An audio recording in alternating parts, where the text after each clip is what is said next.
بسم اللہ الرحمن الرحیم۔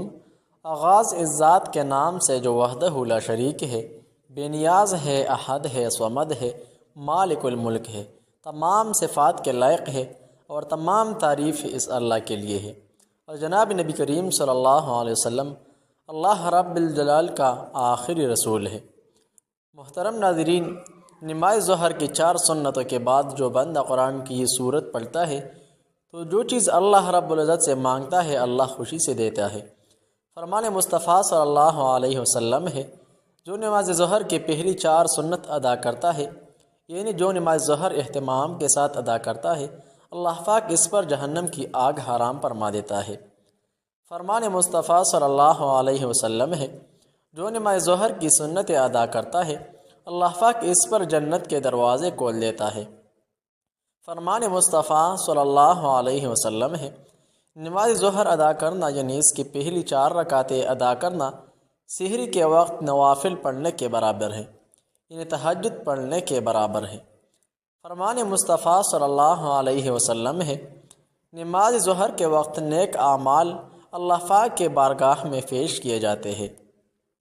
حدیث پاک ہے، حضرت زید بن ثابت رضی اللہ عنہ فرماتے ہیں، رسول اللہ صلی اللہ علیہ وسلم ظہر کی نماز دوپہر دن ڈلتے پڑھ لیتے تھے، اور رسول اکرم صلی اللہ علیہ وسلم کے صحابہ کرام علیہم الرضوان پر ان تمام نمازوں میں جو پڑھتے تھے، ظہر کی نماز سے زیادہ سخت کوئی نماز نہ تھی۔ چنانچہ یہ آیت نازل ہوئی۔ ترجمہ: تم سب نمازوں کی خصوصاً درمیانی نماز کی محافظت پابندی کرو۔ بقرہ میں موجود ہے۔ حضرت زید بن ثابت رضی اللہ عنہ فرماتے ہیں، ظہر کی نماز سے پہلے بھی 2 نمازیں اور بعد میں بھی 2 نمازیں ہیں۔ مسند امام میں یہ حدیث موجود ہے۔ مصطفیٰ صلی اللہ علیہ وسلم نے فرمایا، جو اللہ پاک سے اس حال میں ملا کہ اس نے نماز ضائع کی ہو تو اللہ پاک اس کی کسی نیکی کی پرواہ نہ فرمائے گی۔ احیاء العلوم میں حضرت ابو قتادہ رضی اللہ عنہ سے روایت ہے، رسول اللہ صلی اللہ علیہ وسلم ہمیں ظہر اور عصر کی نماز پڑھاتے اور پہلی رکعت میں سورہ فاتحہ اور اس کے علاوہ کوئی 2 اور سورتیں تلاوت فرماتے، اور کبھی ہمیں ایک آیت مبارکہ سناتے تھے، اور ظہر کی پہلی رکعت لمبی اور دوسری چھوٹی ہوتی، اور اسی طرح صبح کی نماز کی بھی طریقات ہے۔ حضرت انس رضی اللہ عنہ بیان کرتے ہیں کہ رسول اکرم صلی اللہ علیہ وسلم کا معمول یہ تھا کہ جب گرمی ہوتی تو آپ نماز ظہر دیر سے پڑھتے، اور جب سردی ہوتی تو جلدی ادا فرماتے تھے۔ نماز ایک عظیم نعمت ہے، جو پابندی کے ساتھ پڑھے گا وہ جنت کا حقدار ہوگا، اور جو فرض نمازوں کو چھوڑ دے گا وہ عذاب نار کا حقدار ہوگا۔ محترم ناظرین، اس کے بعد وظیفہ کی طرف جاتے ہیں۔ یہ سورت سمجھ لیں۔ سورۃ المزمل قرآن مجید کی 73ویں سورت ہے۔ اس سورہ مبارکہ میں 20 آیاتیں ہیں۔ سورہ مزمل پارہ 29 میں ذکر ہے۔ حضور نبی کریم صلی اللہ علیہ وسلم کا ارشاد گرامی ہے کہ جو کوئی اس سورت کو مصیبت کے حالت میں پڑھے گا، اللہ جل شانہ اس کی مصیبت کو دور فرمائے گا۔ جو کوئی سورہ مزمل کو پڑھے گا، اللہ تعالی اسے دنیا و آخرت میں خوش رکھے گا۔ اس بندے کا افلاس و غربت دور ہوگا، اور جس مشکل کے لیے پڑھی جائے وہ مشکل آسان ہوگا انشاءاللہ۔ جو کوئی اس سورت کو روزانہ 7 مرتبہ پڑھے گا، اللہ رب العزت اس کے رزق میں کشادگی و فراخی گی۔ اگر کوئی مسئلہ حل نہ ہو رہا ہو تو بلاناغ خلوت ہی سورت 40 روز تک 40 مرتبہ پڑھے۔ ایک روایت میں ہے، جو یہ سورت 1 سال تک بعد نماز فجر 11 مرتبہ پڑھے گا، اس کے رزق میں برکت ہوگی اور وہ کبھی غریب محتاج نہ ہوگا۔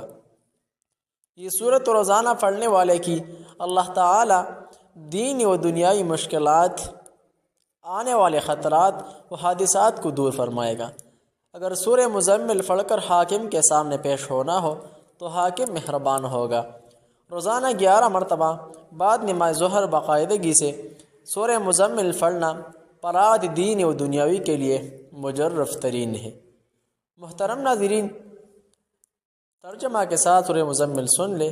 یا ایہا المزمل، یہ چادر اوڑھنے والے، قم اللیل الا قلیلا، رات کو قیام کر مگر تھوڑا سا، نصفہ و انقص منہ قلیلا، آدھی رات یا اس میں اسے تھوڑا سا حصہ کم کرو، او زد علیہ ورتل القرآن ترتیلا، یا اس پر زیادہ کرو اور قرآن کو ٹہر ٹہر کر پڑھا کرو۔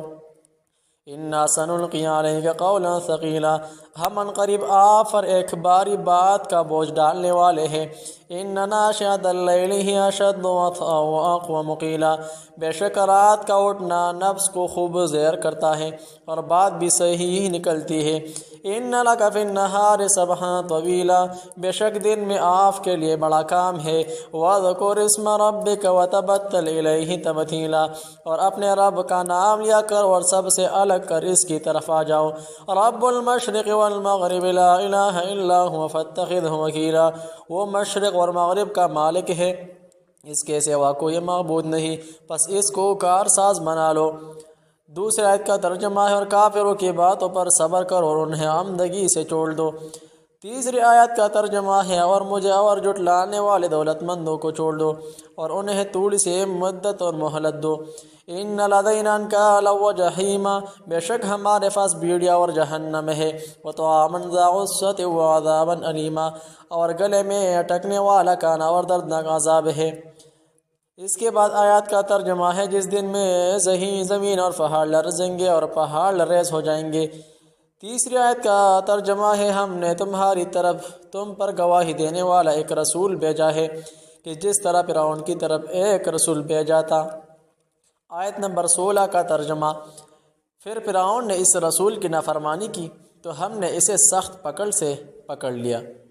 آیت نمبر 17 کا ترجمہ ہے، پھر تم کو کس طرح بچوں گے اگر تم نے بھی انکار کیا اس دن جو لڑکوں کو بوڑھا کر دے گا۔ آیت نمبر 18 کا ترجمہ، اس دن آسمان پھٹ جائے گا، اس کا وعدہ ہو کر رہا گے۔ آیت نمبر 19 کا ترجمہ، بے شک یہ قرآن ایک نصیحت ہے، پھر چاہے اپنے رب کی طرف آنے کا راستہ بنا دے۔ آیت نمبر 19 کا ترجمہ، ان ربک یعلم انک تقوم ادنی من ثلثی اللیل ونصفہ وثلثہ وطائفۃ من الذین معک واللہ یقدر اللیل والنہار۔ آیت کی تکمیل تک، وَأَقِيمُوا الصَّلَاةَ وَآتُوا الزَّكَاةَ وَأَقْرِضُوا اللَّهَ قَرْضًا حَسَنًا وَمَا تُقَدِّمُوا لِأَنفُسِكُم مِّنْ خَيْرٍ تَجِدُوهُ عِندَ اللَّهِ هُوَ خَيْرًا وَأَعْظَمَ أَجْرًا وَاسْتَغْفِرُوا اللَّهَ إِنَّ اللَّهَ غَفُورٌ رَّحِيمٌ۔ بے شک آپ کا رب جانتا ہے کہ آپ اور جو لوگ آپ کے ساتھ ہیں کبھی 2/3 رات کے قریب اور کبھی آدھی رات اور کبھی دن کے 1/3 رات نماز تہجد میں کھڑے ہوتے ہیں، اور اللہ ہی رات اور دن کی پیمائش کرتا ہے۔ اسے معلوم ہے کہ تم اس کو نبھا نہیں سکتے، سو اس نے تم پر رحم کیا، پس پڑھو جتنا قرآن میں سے آسان ہو۔ اسے علم ہے کہ تم میں سے کچھ بیمار ہوں گے اور کچھ لوگ بھی جو اللہ کا فضل تلاش کرتے ہوئے زمین پر سفر کریں گے، اور کچھ اور لوگ ہوں گے جو اللہ کی راہ میں جہاد کریں گے۔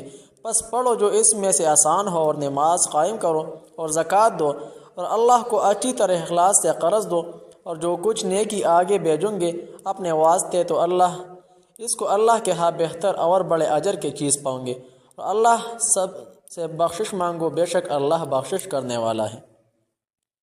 بس محترم ناظرین، یہ ہے نماز ظہر کے بعد وظیفہ، جس سے رزق میں برکت و وسعت آتی ہے، مال و دولت، کاروبار، عزت و شہرت، کامیابی اور ہر حاجت کے لیے قرآن وظیفہ پڑھ لیا کریں۔ معزز ناظرین، جہاں بھی رہیں خوش رہیں، سلامت رہیں۔ السلام علیکم ورحمۃ اللہ تعالی وبرکاتہ۔